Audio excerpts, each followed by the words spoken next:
ఇప్పుడు బాబాయ్ ఇది ఒక చిన్న ప్రాబ్లం వచ్చిందే. ఇప్పుడు మాకు పెళ్లి చేసుకోవాలంటే పైసలు కావాలి. ఇప్పుడు నేను సెట్ చేయాలంటే నేను ఆమె దగ్గర పోవాలని నాకు పైసలు కావాలి. నాకు కూడా కావాలి. కావాలంటే మరి ఇప్పుడు శాలరీలే ఇప్పుడు పడలే, నీకు కూడా శాలరీ ఇప్పుడు పడలేగా, టైం పడుతుంది కదా. నేను ఇంకా 1వ తారీఖు రావడానికి చాలా రోజులు. అయితే ఇప్పుడు ఏం చేద్దాం అనుకుంటున్నా అంటే, ఇప్పుడు ఇక్కడ హాస్పిటల్ దగ్గరలోనే ఉంది కదా.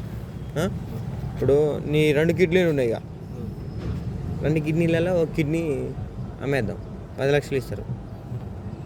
నేను చెప్పింది నవ్వకు, సీరియస్గానే. ఎందుకంటే ఇల్లు కట్టుకోవచ్చు. తర్వాత పూజా యాక్డేని మేము వెళ్ళి కలిసొచ్చు. మాకు 1 లక్ష, మేము వెళ్ళి అటు ఆమెతో మాట్లాడేస్తాం, సెట్ చేసేస్తాం.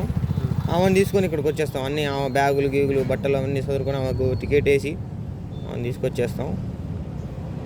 అయితే 1 కిడ్నీ ఇస్తే సరిపోతుంది. ఇస్తావా? మాట్లాడు కదా, నీదే కిడ్నీ. మాట్లాడడం ఏం లేదు, డైరెక్ట్ వెళ్ళి ఆయన మత్తు ఇంజక్షన్ ఇస్తాడు. మా ఇంటికి పోయేది ఏం లేదు. ఇక నేను మీ సార్తో మాట్లాడతా, పట్టకపోతున్నామంట, లేకపోతే వాళ్ళతో కూడా సంబంధం లేదు, డైరెక్ట్ పోదాం.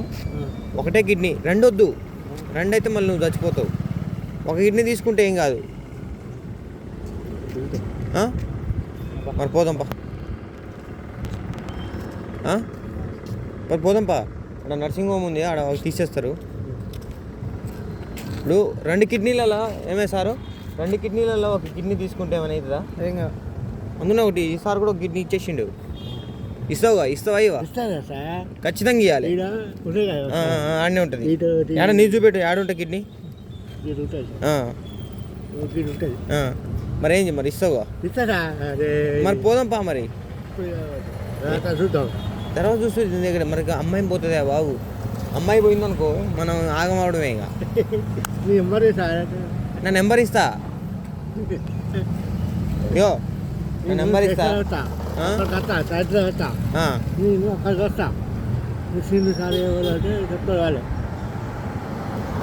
శ్రీను గౌడ్ అని చెప్పు. మళ్ళీ అజయ్ అని చెప్పావు. అయితే ఇగో ఇప్పుడు ఏంటంటే డిమాండ్ ఎక్కువ ఉంది, కిడ్నీలకు డిమాండ్ ఎక్కువ ఉందా లేదా? మళ్ళీ ఇప్పుడు నీలాంటి యాక్టివ్ యంగ్ పర్సన్ ఉన్నప్పుడు కిడ్నీకి ఇంకా వాల్యూ ఎక్కువ ఉంటుంది. సరే, ఒక 20 లక్షలు అడుగుదాం. ఒక 5 లక్షలు మనం తీసుకుందాం, 15 లక్షలు నువ్వు తీసుకో. ఎందుకంటే ఆమెను తీసుకురావాలి, ఖర్చు ఉంటుంది. పెళ్లి ఖర్చు అంతా నేనే పెట్టుకుంటా. నీది ఏ గ్రూపు చెప్పు? బ్లడ్ ఏ గ్రూపు?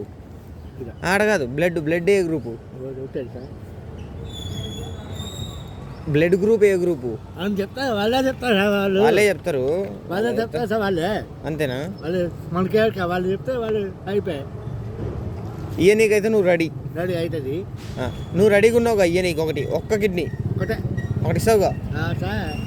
ఇగో నేను ఛాయ్ తాపించినా లేదా? మరి ఛాయ్ తాపించినోడికి నువ్వు మోసం చేయొద్దు, ఖచ్చితంగా ఇవ్వాలి. ఇస్తావుగా? ఇప్పుడు మరి పైసలు ఎట్లా పంచుకుందాం? చెరిసాగమా లేకపోతే మొత్తం నువ్వే తీసుకుంటావు? ఎంత ఇస్తావు మరి? నీ కిడ్నీ ఇద్దరికే? ముగ్గురికి మాట తప్పొద్దు. నేను చెప్పా కదా, నేను 20 లక్షల్లో రే, నాకు 10 లక్షలు. నాకు 10, నీకు 8, ఆయనకు 2. కాదు, ఇక 10 లక్షలు, 20 లక్షలు ఉన్నాయి కదా. లక్ష పోనీ కాదు, 20 లక్షలు ఉన్నాయి కదా. 20 లక్షల 10 లక్షలు సార్కి, 9 లక్షలు నాకు, 1 లక్ష నీకు. ఇక అన్నకు ఒక 50,000 ఇద్దాం. కాదు చెప్పు, 50,000 సరిపోతాయి కానీ సరిపోతాయి.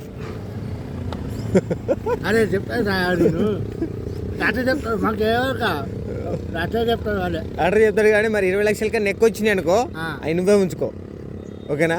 50,000 చెప్పేది నువ్వు.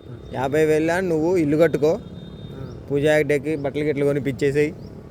తర్వాత ఇంట్లో ఏమైనా చిన్న ఖర్చులు ఉంటాయిగా, ఆటికిటికి. ఇంకా బయట మీరు ఇంకా హనీమూన్ పోవాలి.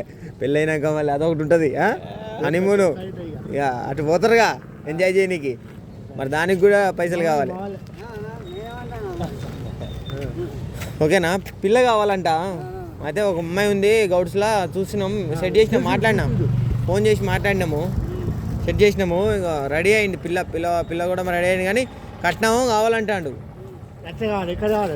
లక్షలు కట్నం ఎంత కావాలి చెప్పు. నేను చెప్తున్నా కదా, అడుగుతాను రా సార్, అది అడ్డు చూడు. కట్నం ఎంత కావాలి? లక్ష లక్ష సరిపోతాయా? లక్ష కాబట్టి అయితే మేమేమన్నామంటే ఇగో అమ్మాయి కావాలంటే ఒక పూజ హెగ్డే అమ్మాయి ఫోటో ఉంది కదా, అట్లాంటి సేమ్ అమ్మాయి కావాలంటే ఫేస్ అట్లా ఉండేవాళ్ళుగా. అట్లాంటి అమ్మాయి కావాలంటే మేమేమన్నామంటే ఒక కిడ్నీ అమ్మాయి అన్నాం. మరి ఒక కిడ్నీ అమ్మితే ఓకే ఓకే సార్. ఓకేగా. ఒక కిడ్నీ అమ్మితే ఏమవుతుంది అంటే మన ఖర్చులకు పైసలు వస్తాయి, పెళ్లి చేసుకోవచ్చు, ఇల్లు కట్టవచ్చు. సార్ ఓకేగా. నువ్వైతే హ్యాపీగా ఇక హ్యాపీ. పూజా హెగ్డే అయితే మనకు ఫిక్స్ అయిపోయింది. మనకు పూజా హెగ్డే ఫిక్స్ రా. ఓకేనా హ్యాపీగా? చెప్పే సార్. సరే ఓకే ఓకే మరి. వస్తా.